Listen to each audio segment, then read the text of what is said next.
سکوت ڈھاکہ اور اے P S سانحات کی وجوہات آج بھی برقرار ہیں۔ محب وطن قوتیں ذمہ داریاں پوری کریں۔ کل عدم تنظیموں کے فسادی حکومتی کمیٹیوں تک جا پہنچے ہیں۔ کل عدم جماعتوں کو کلین چٹوں کا اجرا اور پرامن شہریوں کو شیڈیول 4 میں شمولیت امن سے مذاق ہے۔ قائد ملت جعفریہ آغا سید حامد علی شاہ موسوی کے مجلس ترحیم سے خطاب کی تفصیل محمد عباس کاظمی کی زبان۔ سپریم شیعہ علماء بورڈ کے سرپرست اعلیٰ قائد ملت جعفریہ آغا سید حامد علی شاہ موسوی نے خبردار کیا ہے کہ سکوت ڈھاکہ اور اے پی ایس سانحات کی وجوہات اور عوامل آج بھی برقرار ہیں۔ محب وطن قوتیں ذمہ داریاں پوری کریں۔ ان سانحات نے قوم کو خون کے آنسو رلائے۔ 71 سے بعد بھارت نے مشرقی پاکستان کی سرحد پر بھارتی کیمپ بنائے تھے اور آج پاکستان کی مغربی سرحد پر افغانستان میں پاکستان پر حملے کے لیے بھارتی کیمپ قائم ہیں، جن کالعدم تنظیموں نے سانحہ اے پی ایس جیسے سانحات میں سہولت کار کا کردار ادا کیا۔ آج وہ فسادی کئی حکومتی کمیٹیوں اور اداروں تک جا پہنچے ہیں۔ فساد کی حد یہ ہے کہ قائد کے شہر میں قائد اعظم کے مسلک کو سر عام گالیاں دی جا رہی ہیں۔ دشمن ملک توڑنے کے بعد وطن عزیز کی سالمیت کی محافظ افواج کو توڑنا چاہتا تھا، اس لیے جمہوریت پر شب خون مارا گیا۔ ضیائی مارشل لاء کے اقدامات نے دو قومی نظریہ پر جو ضرب لگانا چاہی اسے تحریک نفاذ فقہ جعفریہ نے ناکام کیا۔ افواج پاکستان کے پکڑے ہوئے دہشت گردوں کی استغاثہ کی عدم دلچسپی کے سبب عدالتوں سے رہائی تشویشناک ہے۔ کالعدم جماعتوں کو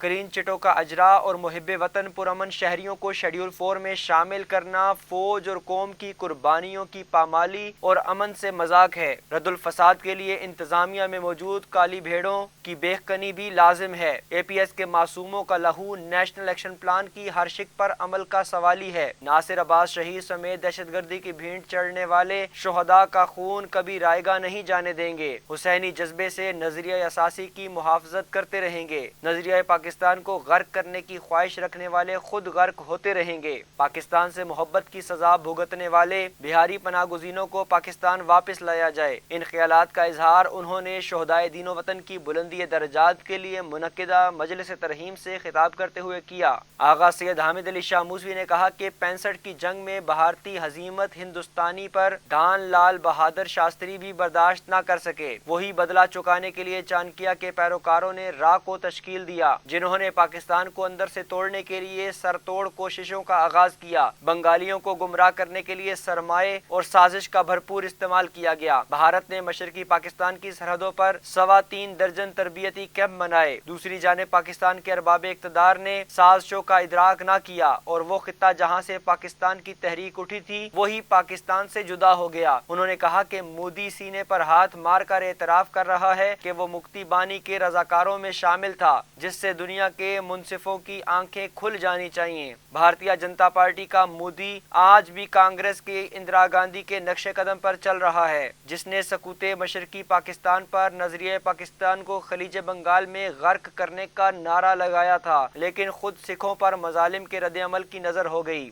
آغا سید حامد علی شاہ موسوی نے کہا کہ سکوت مشرقی پاکستان کے بعد ملک پر عصبیتوں سے لتھڑا ہوا مارشل لا مسلط کرنا عالمی سازش تھی، جس نے اندرونی طور پر دو قومی نظریے پر ضرب لگانے کی کوشش کی اور پاکستان کو فرقہ وارانہ اسٹیٹ بنانے کا اعلان کیا، جسے تحریک نفاذ فقہ جعفریہ نے ناکام بنا دیا۔ انہوں نے کہا کہ عالمی طاقتوں کے ایما پر ہی افغانستان میں پاکستان کو جھونکا گیا، جس کے نتیجے میں کلاشنکوف سے شروع ہونے والی دہشت گردی خود دھماکوں اور ذبح کرنے کی سفاکیت تک جا پہنچی۔ کوئی صوبہ، شہر، قصبہ، محلہ دہشت گردی سے محفوظ نہ رہا، یہاں تک کہ بیرونی دہشت گردوں نے پاکستان کے مستقبل پر حملہ کر دیا، جس کے نتیجے میں 150 سے زائد بچے، اساتذہ سمیت دو قومی نظریے کی بقا پر قربان ہو گئے۔ اسی قربانی کے طفیل تمام محب وطن سیاسی و مذہبی جماعتوں کی یکجہتی کے نتیجے میں نیشنل ایکشن پلان کو وجود دیا گیا، لیکن وہ تاریخی پلان سیاسی مصلحتوں اور مفادات کی بھینٹ چڑھتا چلا جا رہا ہے۔